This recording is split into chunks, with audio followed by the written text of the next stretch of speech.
Hey people, welcome back to Moz Sports. We've got myself, Spencer Griffin. We've got sports journalist Andy Robertson, and Emmy Award-winning Mauricio Beltran Hernandez. He's faceless, but we've got the voice. He's on the road. On the road with again. Mauricio. Again. So I guess first we'll just touch on real quick. I know it's a little bit late, but we'll touch on Kansas winning the national title over North Carolina. And we also have results from our competition. Guess I better pull those up. So Kansas ended up squeaking out a 3-point win for the title, and it's going to be a little interesting to see what happens in the near future because they're actually looking at an investigation. I think Mauricio brought this up last episode. Andy did. And they wanted to squeak out this title before they got into some major trouble. So what do you guys think of the win, and what do you guys think of the future for Kansas? I remember before the tournament started, they said there was no clear, this is definitely the team that's going to go all the way to the end, right? Yeah. So it was more of a case of a good Kansas team in a really bad year for everybody else, It had been way too long since their last title, so I don't know. I'm like, oh, okay, they won, but I'm not like, oh, wow, they're the best team in the country, I can understand that. Yeah, it did seem like a down year for a lot of teams. And speaking of people that were down, Caleb Love went 5 for 24 that game, so that really That's rough. Didn't help you see a whole lot there. Both McCormack and Baycott for their respective teams had 15 and 15 and went toe-to-toe. I really thought McCormack should have got MVP. He had that filthy block in the first half. Yeah, and he was the leading scorer for Kansas, tied for the leading scorer at 15. But I thought he played a terrific game, and having to go against Baycott with the run he's had in this tournament, that's a heck of a challenge, and he rised up to it. Yeah, just a couple other shooting notes for North Carolina. R.J. Davis went 5 of 17 from the field, 0 of 5 from three-point land. Baycott went 3 of 13 from the field, but he went 15 points, 15 rebound game. So yeah, those guys were battling inside. Nothing was given inside at all. Yeah, Christian Braun with the double-double and McCormack with a double-double. I think Ochai Agbaji had 12, maybe. Yeah, 12. As well as Braun. So we're used to seeing bigger numbers from them, but yeah. I guess it's a real tight game, championship game. Nothing can be taken for granted. Two blue bloods. Yeah. I listened back to our podcast last week, and Spencer, you and I had picked Kansas to win that game. Mauricio doesn't like Kansas, so he picked North Carolina. They should have won it. How do you give up 15 points at halftime? Yeah, we didn't even mention about the 15-point comeback. It was a late game for me, so I'll admit I was asleep. Yeah, so that's probably why I didn't mention it. Yeah. But give us the results of our college basketball draft. So I will go from the top to the bottom to create suspense, because that's how it's done anyway. My team scored a total of 511 points. So I came in first. I don't know why you're making that noise. All right. There's not a whole lot of suspense because we only have 3 people. Yeah. But Spencer, you came in second with 430 points. And Mauricio scored 413. And so I mentioned this. I mentioned this off camera, but Mauricio's 413 wasn't enough to cover Spencer's 418 he had before the national championship game was played. So squeaked it out there. Have fun with those free throws. You'll have to let us know when you go live. We're gonna watch you out there for an hour and a half. So sticking with basketball, I've got a lot of NBA notes here. I know when I sent these notes to Andy, he gave me some grief about how NBA heavy it was. But hey, we're getting down to the playoffs. And I may still give you some grief. Oh, that's fair. We've got the playoffs, the play-in, coaches coaches, happenings. We've got people out for the season. We got a lot of stuff. Awards to talk about. So first, we're going to talk about something that's near and dear to my heart. And I really woke up in a great mood the other day, the morning after the Suns helped eliminate the Lakers from the play-in, with some help from the Spurs as well. So the Lakers officially missed the playoffs with that great roster that they were really proud of to begin the season. Spurs are now in the play-in. Mauricio, are you impressed with Popovich now? He's all right. He's all right. As far as your team goes, though, is the Lakers this season, is this the most disappointing season by any team in history? Probably, just because of all the people they have, Yeah. I mean, they were before all those bad years with Kobe, when it was just Kobe, he couldn't carry everybody. Mm-hmm. But this time around, you have a bunch of people, and then to have this result, you're like, well, man, what the heck? What's going on? I mean, they were preseason favorites to win the title. They finished well below 500, and so far they've only won 5 games post All-Star break. So that's, I mean, I know it seems hyperbolic to say that this is the most disappointing in history, but I think it's got to be. You had such high expectations coming in. Everybody was kind of giving the Lakers some grief about how old the roster that they were putting together was and the spacing problems that they were going to have. But LeBron tried to silence those doubters and tweeted out, keep that same energy. And I certainly did all season. So it just makes me happy. And then on top of that, they've announced, other than Westbrook possibly being a scapegoat, we've got Frank Vogel possibly being an scapegoat. Frank Vogel probably being gone after the season. Do you guys think he's being a scapegoat, or is this justified? Yeah, so he feels that the scapegoat were like a really bad team, Mm-hmm. It was LeBron making the decisions. I mean, from a GM perspective, you're certainly right. Yeah, I think anytime you're talking LeBron and a failure, there's always going to be a scapegoat. As far as salary goes, this is a very top-heavy roster, and I was just trying to look at the stats. And Spencer, you may have a stronger feelings about it, but I really felt like this was a top-heavy roster in general because you're relying on LeBron and Westbrook and Anthony Davis. Anthony Davis only played 40 games. And LeBron and Anthony Davis were the only 2 players above 2.0 value over replacement player. So that's not too good. Westbrook had a 0.2, and he also had a negative 0.6 win shares on offense, which was the worst on the team. So, I mean, Westbrook wasn't great this year, but I do think, he was the healthiest. Yeah.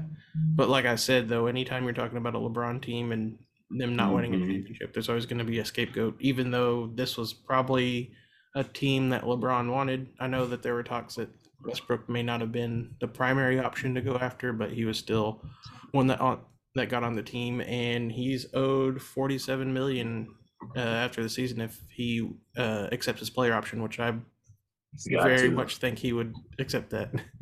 Yeah. You mentioned though. Oh, go ahead.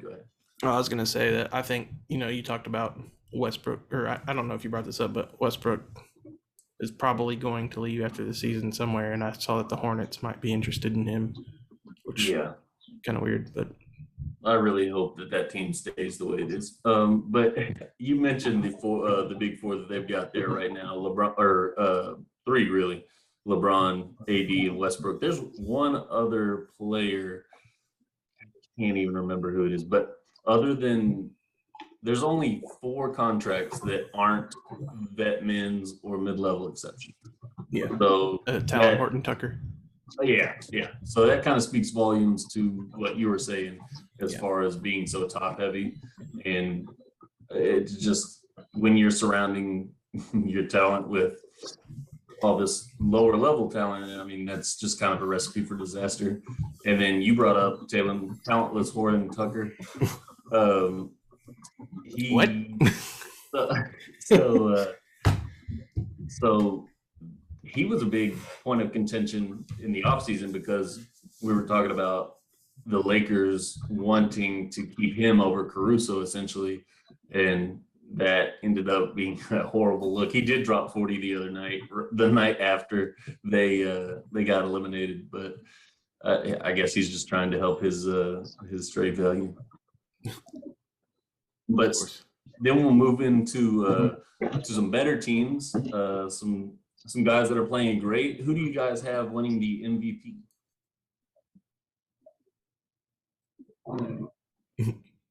I was waiting for Mauricio to answer first.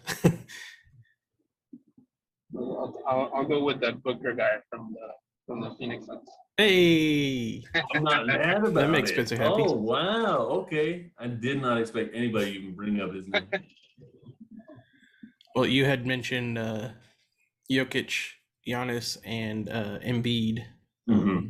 In the I think those are the three big ones that are in the race right now. Yeah. I was looking up stats just before this. Giannis finished the season at 29.9 points per game, 13 win shares. The Bucks are second in the East. Jokic finished first in win shares with 15.4, sixth in points per game with 27.1, second in rebounds, 13.8, eighth in assists per game, 7.9. The Nuggets finished sixth. Embiid won the scoring title at 30.6 points per game, fifth in rebounds at 11.7. He had 4.2 assists. That sounded weird. Third in win shares, 12.1. The 76ers finished fourth, but they're 3 games out of first place. I'm always glad that you bring in win shares. I always forget to look that up. But let me add one more column of stats before you go on for your answer. Embiid shot 49.5% from the field. Jokic shot 58.3% from the field, and Giannis 55.3% from the field. Yeah, but I think there's always 2 kind of deciding factors when talking about MVP, and that's of course the individual performance, but also the team performance.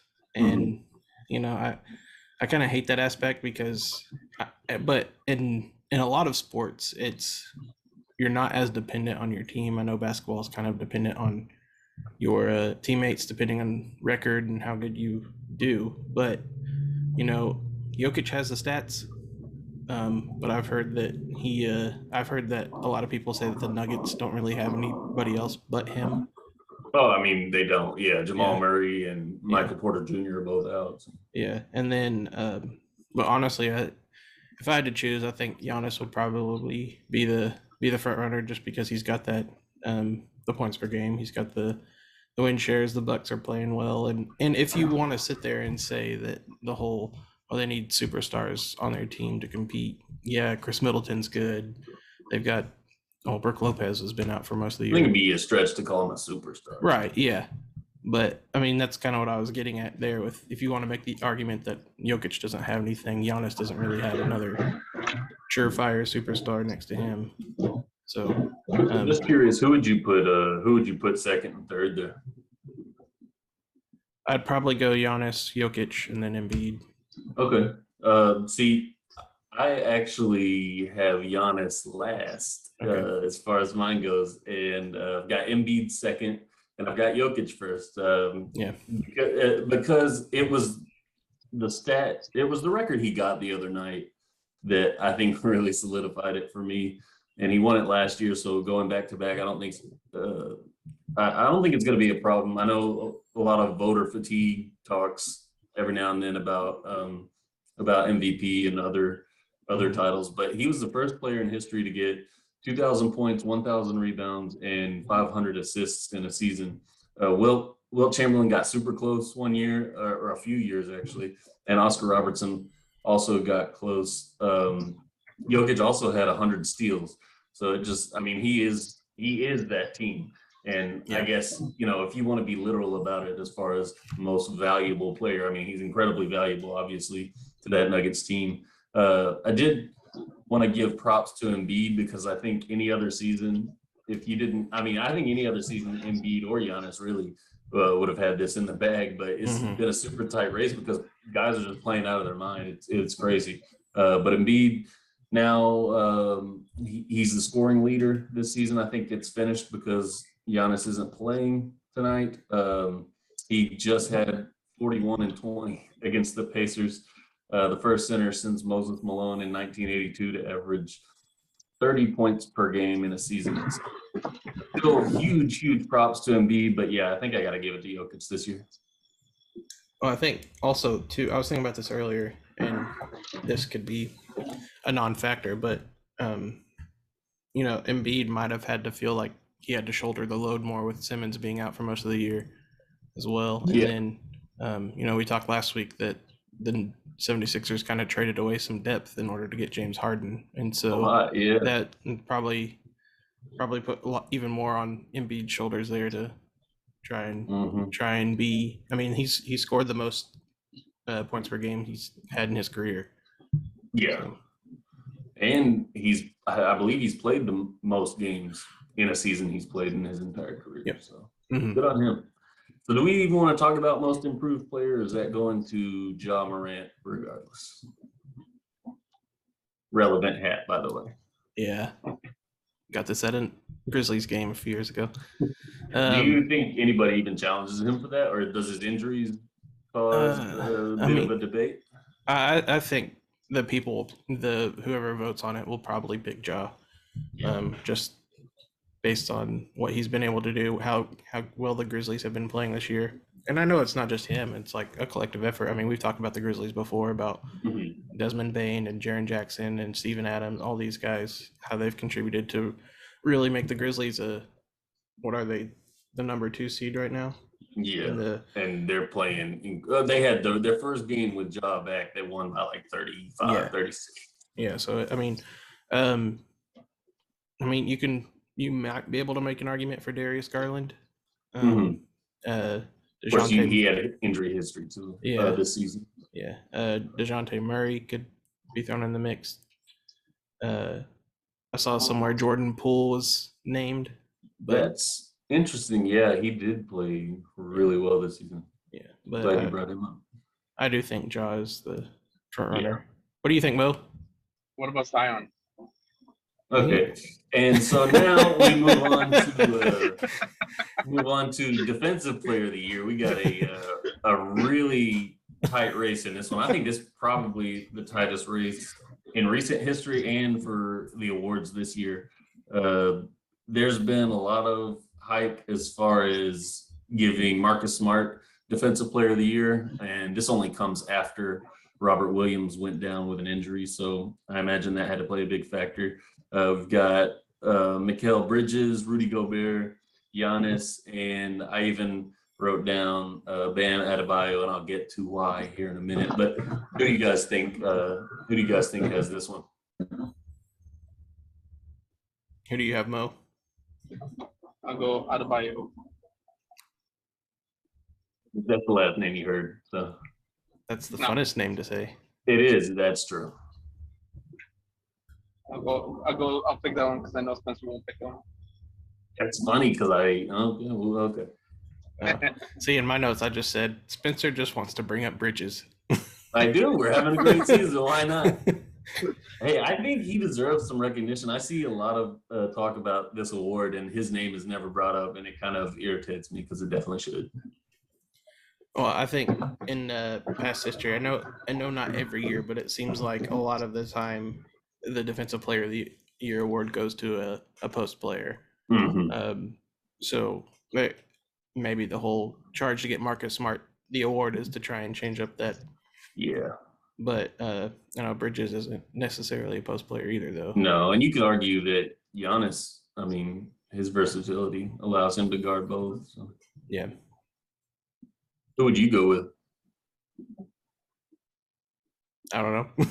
I'm just gonna be honest with you. I don't know. No, you don't have to. You don't have to have an opinion. That's something that I always find hard to follow, just because there's not really like solid stats to find a lot of that.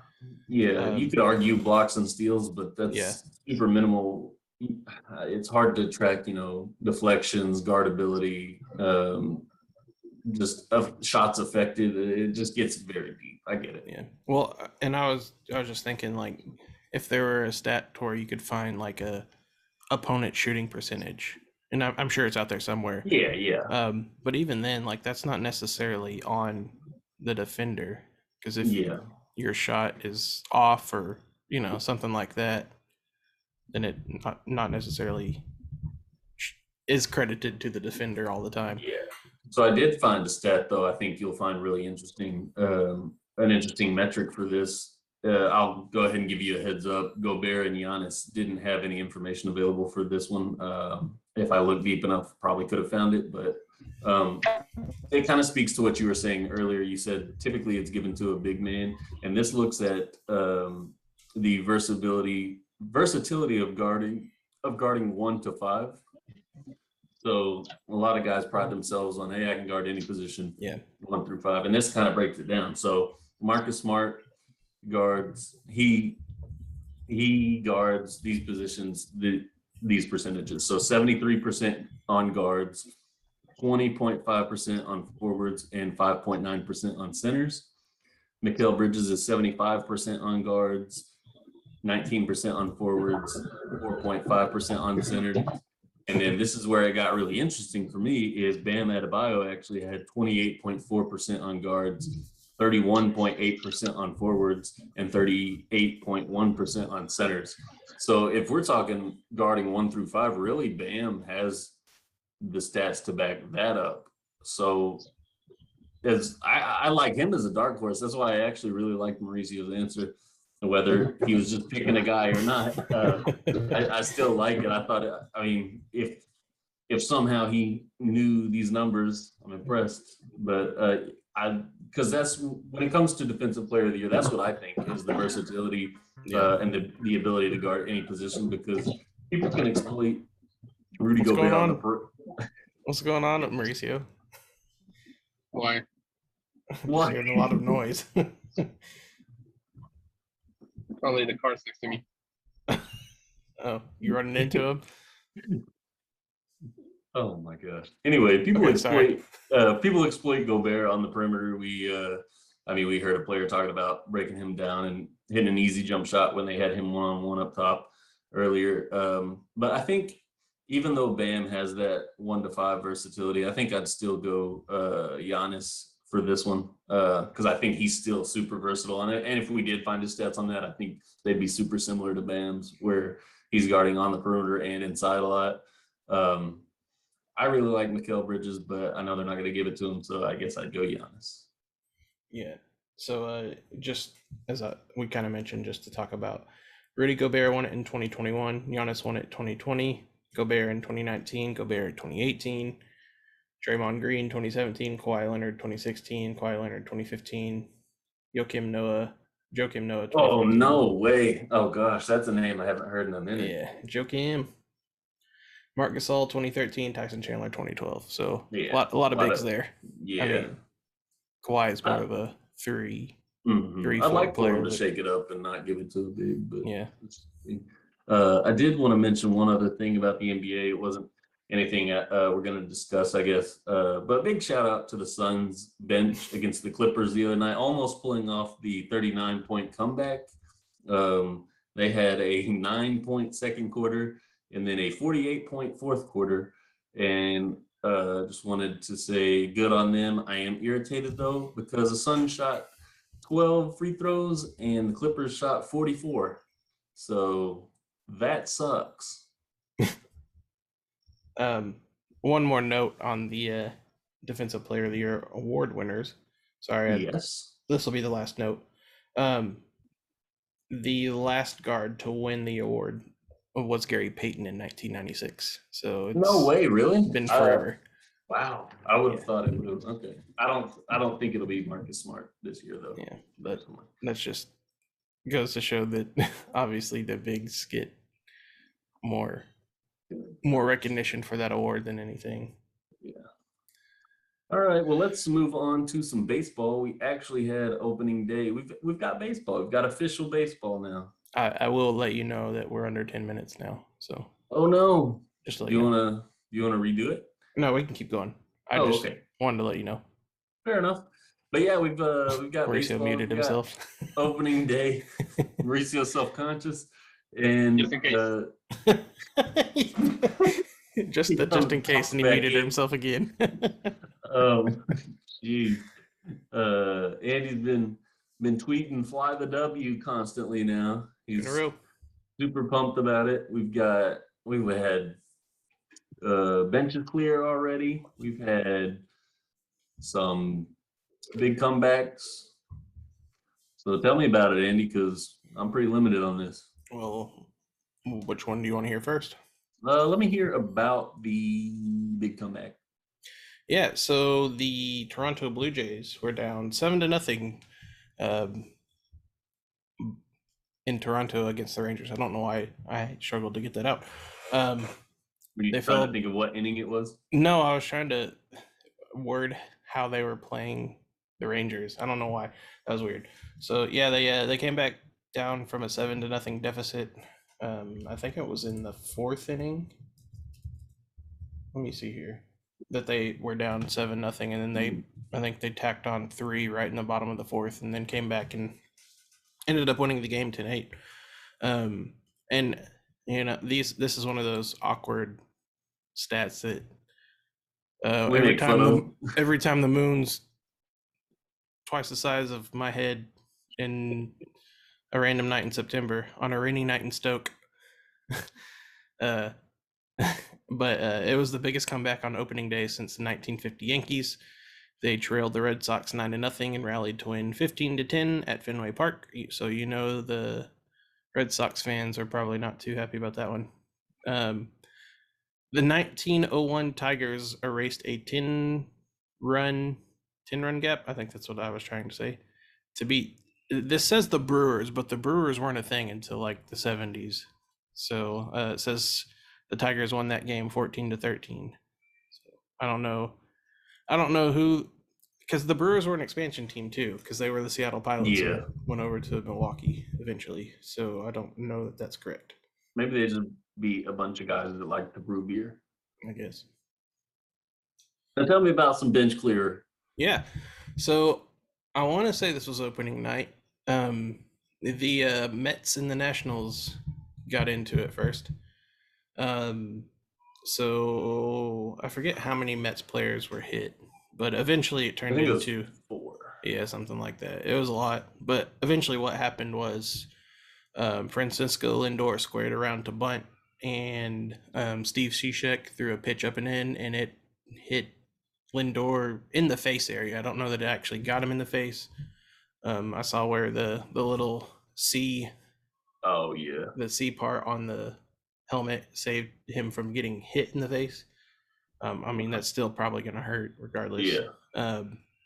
So Buck Showalter, the Mets manager, took exception to that, which he's an old school guy anyway. Yeah. And he started going out there. The bench is cleared, and I don't know that anything really came of it. Usually when these things in baseball happen, it doesn't. What really cracks me up is to see the bullpen come running in after everything's and kinda, it's always too late. Yeah. Every time. Yep. I was disappointed to see them just kind of clear the benches and talk about it. But Yeah. was there another one? Because I might have missed one if there was a There second. was another one that happened yesterday. Oh, and I it did happened- miss it then. And it involved my favorite team. Oh, and were punches thrown? No. I Were don't think so. Jawans Howarded? No. Or So Will basically- Smith? Well, there are 2 Major League Baseball players named Will Smith. There you go. Yep. Coincidence? I think not. But so what happened? Kind of to set the table. Wilson Contreras is the Cubs catcher. He's been hit numerous times over the years by the Brewers. He was hit opening day. He was hit yesterday. This Sunday. He was hit Saturday. And so, you know, at this time, I mean, he got into a bench, or he got upset last year, and the bench was cleared. But by the time, so another Cub got hit. Nick Madrigal got hit during the game, and Ian Happ got hit. He took a breaking ball to the knee, and he left the game immediately because he was in some serious pain. And so Keegan Thompson, one of the Cubs' second-year players, which I can understand why the Brewers are upset, so I'm not going to be biased in this part because the count was he was 4 pitches in before he hit Andrew McCutchen in the waist. Then yeah, that's obviously not intentional. Yeah, well, the 4th pitch was when he actually hit him was intentional because it was a fastball to the waist. So at that point it's intentional. I'm not sure that the other Brewers pitches that hit the Cubs were intentional. I see. Yeah. But McCutchen took exception to getting hit. Benches cleared. Nothing came of it. Keegan Thompson was thrown out of the game. He may face a suspension. I don't know. Surely not this early, right? Yeah, I don't know. Well, he might just because it cleared the benches. I don't know. Rob Manfred's trying to stop the bleeding, so maybe he'll let him off with this one. Yeah, so we have like 2.5 minutes left to wrap this up. Okay. But so McCutchen took exception to it. The bench is cleared. Nothing really happened. Post-game, McCutchen said that they were trying to hurt him, which I find ironic because the Brewers have now hit the Cubs 27 times since 2020, and that's the most any team has hit an opposing team. Oh my! And I will say the Cubs have hit the Brewers 25 or 26 times during that span too. But I mean, it's been said many times: if you can't pitch inside without hitting a player, don't pitch inside. Yeah. I don't think the Cubs are trying to injure McCutchen. I mean, that was a routine retaliation pitch to the waist. So yeah, like grow up, McCutchen. Coming from a guy who played for Clint Hurdle, who regularly had retaliation pitches thrown at other players. So all right, well let's end this one and we'll pick it back up with another meeting. You like seeing bench clearing brawls, Mauricio? Yeah, makes baseball interesting. Would you take that over cartoons? Ooh. If it happened a lot often. So how many episodes have we done so far? I think this will technically be the 10th. Okay, so halfway through the 10th episode, I finally figured out that I've had my microphone backward the entire time. Jeez. It's amateur hour. Okay, so let's go ahead and continue with some baseball. Andy, I think you have some more. I know baseball.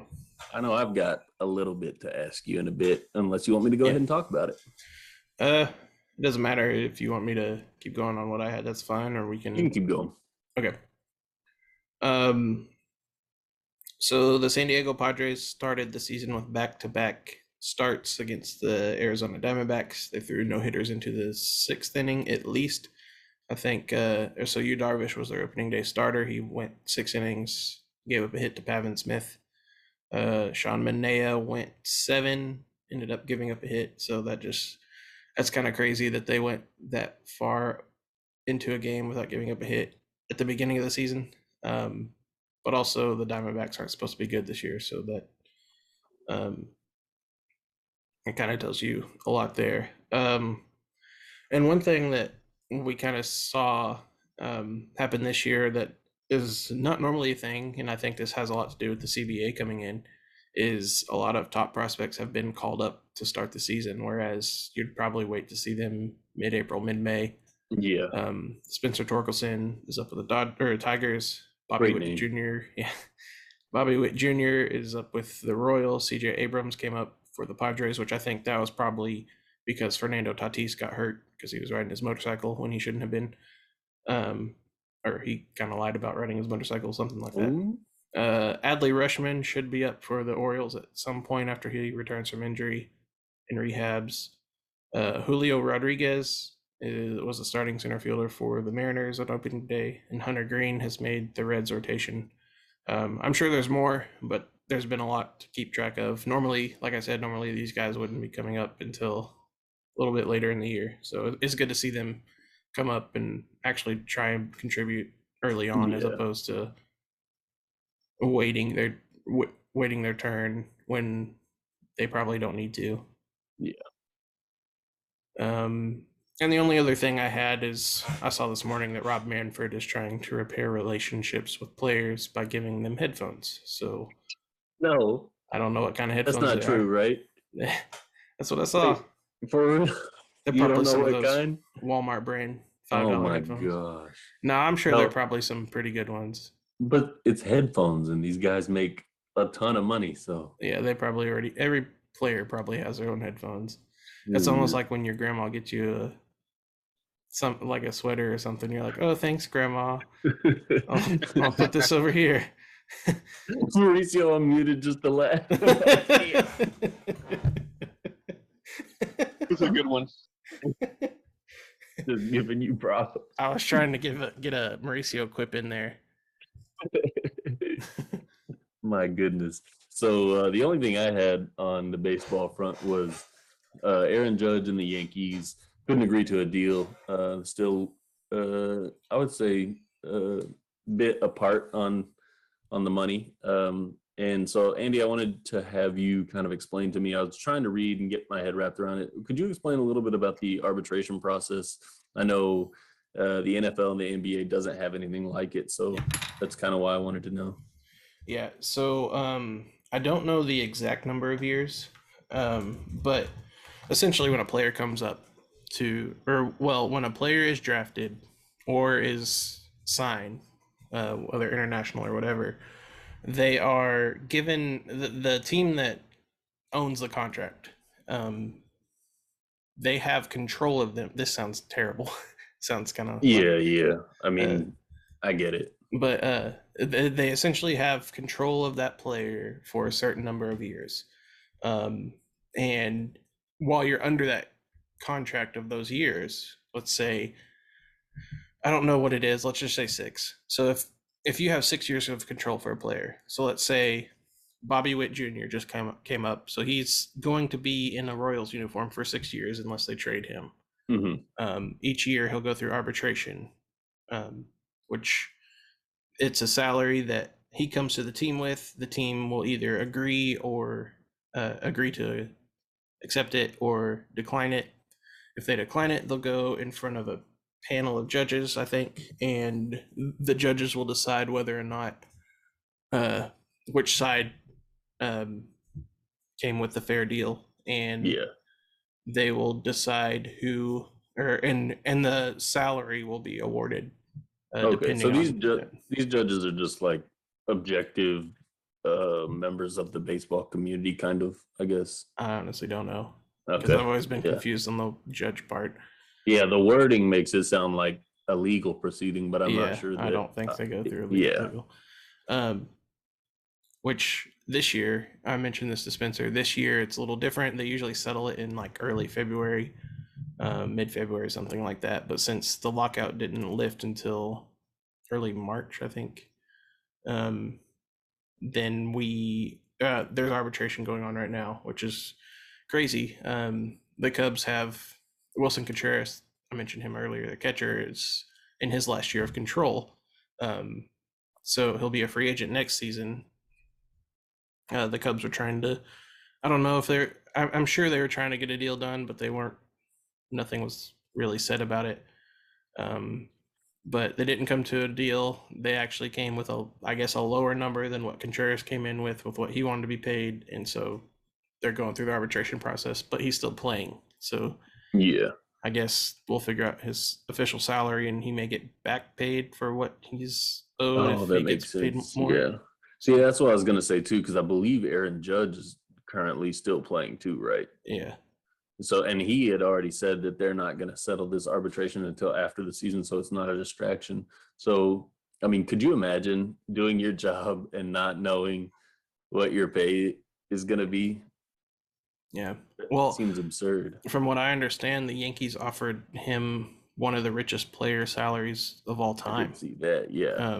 And so was it 230 million? It was crazy, something crazy. Yeah. But and so that kind of like makes you wonder how much he's really wanting to get paid, because he's not the best player in the league, and really, I want to say his peak was probably his rookie season when he hit 50 home runs or something close to it, something like that, because he hasn't been as good. I mean, he hasn't hit 50 home runs since. So Yeah, unless maybe he's factoring his marketability value into that as far as being in New York and being kind of the face of the franchise right now. I don't know. Yeah.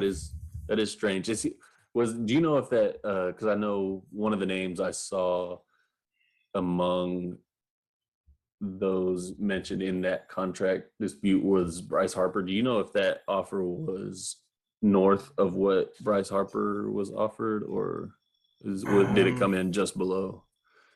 Because I think I saw where he was seeking something to get paid more than Bryce. It probably was, because Harper's was like 340 million over 10 years, something like that. It was crazy. But yeah, you're right. Judge had 230. So I don't know the length of the contract. It was probably 5 or 6 years, if I had to guess. I'm telling you, I'd still want it to be like 60 years. But yeah, like I said, Judge's best season was his rookie year. He had 52 home runs, 122 walks, OPS of 149. So 1,049. Yeah, I assumed. Yeah. OPS plus of 171. Yeah, so yeah, I don't know. That's kind of odd that he's wanting to get paid. I mean, I don't fault him because he's wanting to get his, but it does seem like he could avoid arbitration. And once you get past a certain X millions of dollars, and we've talked about it before, it's just like, what do you even do with all that? Yeah. Mauricio going to go to arbitration. Yeah. Every year. Is that all you've got on baseball? I did want to mention Brian Hayes real quick because we mentioned the lack of spending for certain teams, and this is just something that blew my mind. So Brian Hayes came up last year to play third base for the Pirates. First year he played, rookie year. He got hurt and he was out for a significant time.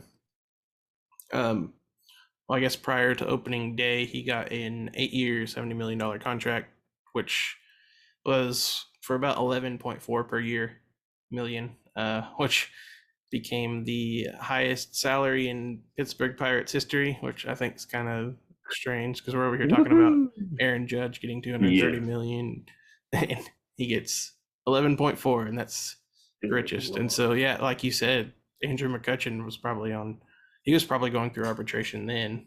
Whenever. Yeah, there's because that's the first name that came to mind as far as recent great players for the Pirates. So I would assume he was on a rookie deal or something. Yeah, but then Brian Hayes ended up getting pulled from the game for the forearm injury. So it's bad juju. Yeah, that's all I got for baseball. I could probably talk forever, but nobody wants to hear that. I do have a little surprise nugget for Mauricio. So Triple G, Gennady Golovkin stopped Murata in the 9th round. That was yesterday in Japan. So now Golovkin is eyeballing a third matchup with Canelo Alvarez. Mauricio, what do you think about that? Is that a bad idea? Triple G just turned 40. Geez, I thought we had settled this at Buffalo Wild Wings at one time. I'm sure we did. But go ahead, hit me with it again. No, dude. I think it's just it makes sense for him. I guess he's trying to get that money fight, Yeah. I mean, I'm trying to think. Right now, Canelo is the fighter, because Mayweather's not fighting, right? Oh, for sure, yeah. Canelo is the guy right now. So if you're gonna want a money fight, you're gonna go after him. But I mean, he already beat him twice. It's debatable, but yeah. Twice. Don't go back. I'm just saying, Triple G definitely won at least one of those. I remember the Buffalo Wing I was eating when they said it was a draw, but I was like, nope, that was definitely a win. Oh no, it was the corrupt sports card. I mean, the corrupt scorecard. We saw that. Now, I mean, it makes sense for him. It doesn't make sense for Canelo. Yeah, you don't think he'll take it? I don't think so. I mean, there's more for him to lose than to win, in taking that fight. Well, and it's kind of a damned if you do, damned if you don't situation for Canelo because let's say he takes that fight, and then you've got all these other guys that have been trying to kind of waiting their turn to fight Canelo, saying, "Oh, he's ducking me," and then if he doesn't take the Triple G fight, then you've got Triple G's camp saying, "Oh, he's ducking me." So it's kind of a lose-lose there. But no, I think you're right. I think Canelo is obviously the premier fighter right now in boxing. Everybody wants to fight him, so that I guess that kind of comes with the territory. I don't think Triple G needs to be scheduling the trifecta there at age 40. Personally, he looked fine against Murata, but that's not Canelo. So I just figured I would get your take. We don't talk a whole lot of boxing on here. When does Manny Pacquiao fight again? Okay, so Nah, I was just kidding. yeah, What about the Charlo brothers? Yeah, they're still relevant-ish. One of those guys got arrested recently, didn't he? Yeah, and come on, guy. And one of them is Was that Jermel? I think has. Man, I have no idea. They look so similar. Well, I mean, they're twins. See, are you? I know some boxing. I know a couple boxers. of you. Yeah. I think one of them is trying to get a Canelo fight, but who isn't? I'd fight him for $1 million. But so would Jake Paul. Yeah. No, he'd fight for more. Yeah.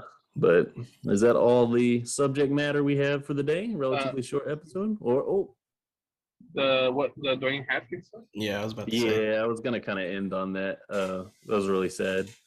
I didn't know if there was anything specific you guys wanted to say about that. No, it was just surprising.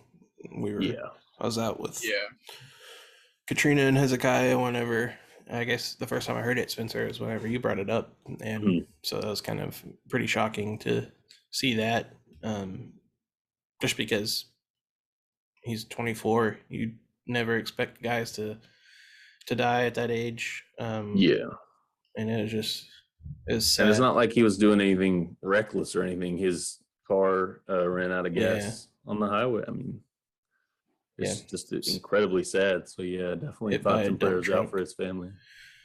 So Mauricio, do you have anything to add on that? You saw the people were really mad at Adam. Yeah, I was gonna ask if you were gonna bring that up. I was like, oh wow.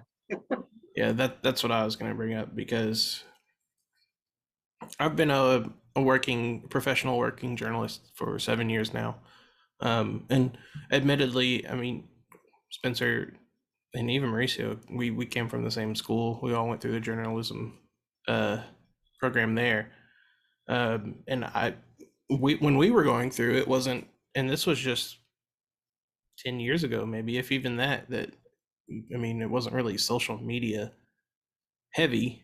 Yeah. I mean, it was there, but it wasn't what it is now, I guess. Yeah. And so I guess there was really no way of knowing how to communicate, the right way of someone dying through Twitter. And that's even a weird thing to say right now. Yeah.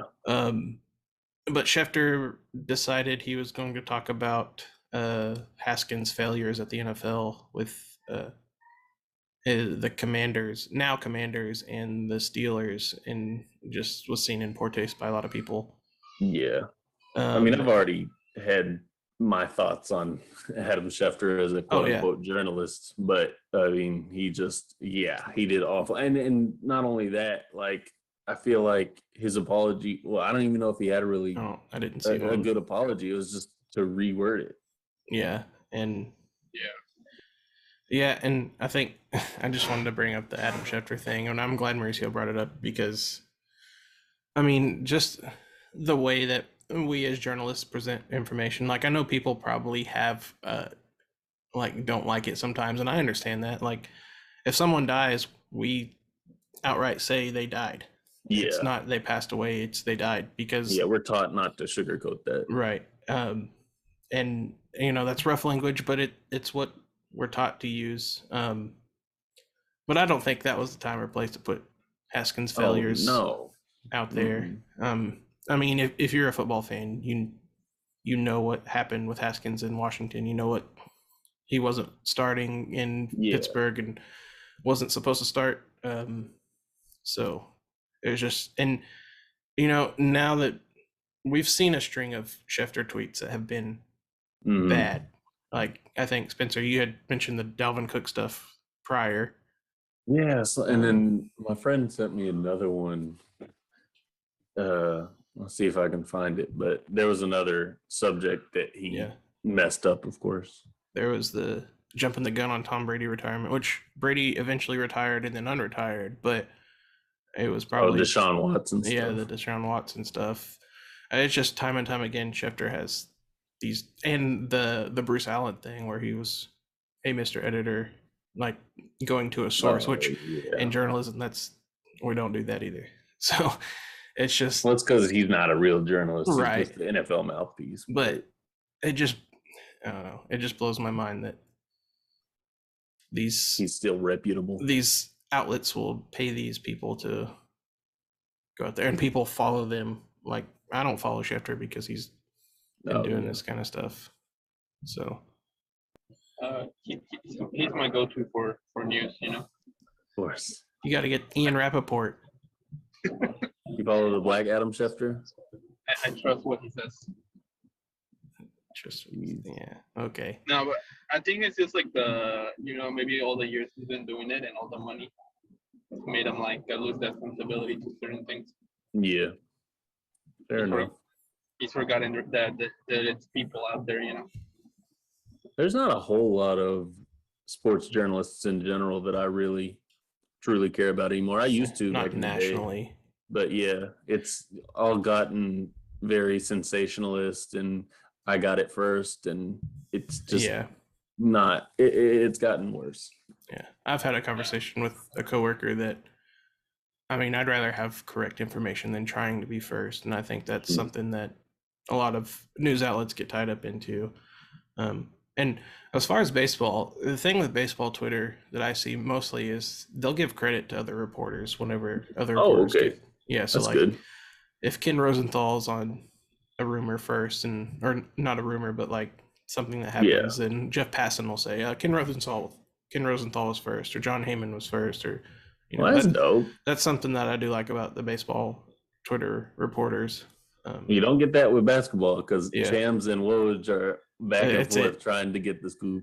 Those two guys are it. Oh, what's the guy from the baseball for ESPN, that the young looking guy, really young looking. Bro, he's not that young, but he looks really young. Is it Jeff Passan? He's with ESPN right now. He used to be with Yahoo. So. I think he's got big ears. Yeah. He was at WrestleMania. Dude, when I were talking about reporters and stuff, I just remember when I covered the World Series this past year when the Astros were in the playoffs. I had to go to this, to the media room upstairs where we have the food and stuff. And I was literally eating nachos and a burger in front of him. That's the story. I just remember when we were talking about like national people, and I was like, oh, that guy, what's his name? Yeah. Oh my gosh. Speaking of Astros, though, Mauricio, what do you think about those Space City uniforms? They're nice. I might get a hat. Okay. I haven't seen all of them together. I will say I'm not a huge fan of the Nike Connect jerseys for baseball. I didn't care about the Space City ones as much as I liked the Nationals, the flower one. Those are nice. I still think that would be just like I'm not even a huge baseball guy, but I would buy that jersey. Yeah, the Cubs one I didn't care for. Well, if the pants were a different color than the top, then I would probably just have silver beans all over them. No, the Cubs had like a dark blue top and bottom, and it said Wrigleyville on it. Oh, okay. In script or no? It was just it was kind of lame. But it had a patch of a goat on the right shoulder that said "Let them inside the stadium." No, come on. Nobody cares about the goat anymore. They won the World Series. Let's wait another 100 years. It still exists. Okay, Mauricio, you keep talking like that. In the left shoulder, it had the patch of that guy catching the ball during the playoffs. Well, no one cares about that anymore either. It's supposed to be about like the tradition of the team, right? Like the past and stuff. Mauricio's out there causing wrecks on the highway. Yeah. All right. Is that all you guys have, or? I just wanted to real quick talking about Dan Snyder, because we could talk about him every week, it seems like. We briefly mentioned this, and so I talked about the accounting books, and it was actually like two different accounting books that the Commanders kept to keep revenue from other teams. So that's kind of a larger issue than the NFL. That'll easily be what takes them down. You don't mess with their money. Well, like some of the guys were talking, like the Click Big Sports podcast that I watched. Those guys were talking about, this could be the thing that brings Dan Snyder down, which is such a horrible thing of all the stuff he's done. And I know that this is bigger than football, or I know everything else is bigger than football, but like this is actually dealing with money and IRS stuff and whatnot. So it's sad that this could be the final straw, even though he's probably had several final straws. Yeah, it wasn't all the sexual harassment or sexual assault stuff. It's money. Yeah, I agree. All the under the table money that was given him. Yeah. Well, did y'all see the thing about the Broncos and the Walmart family?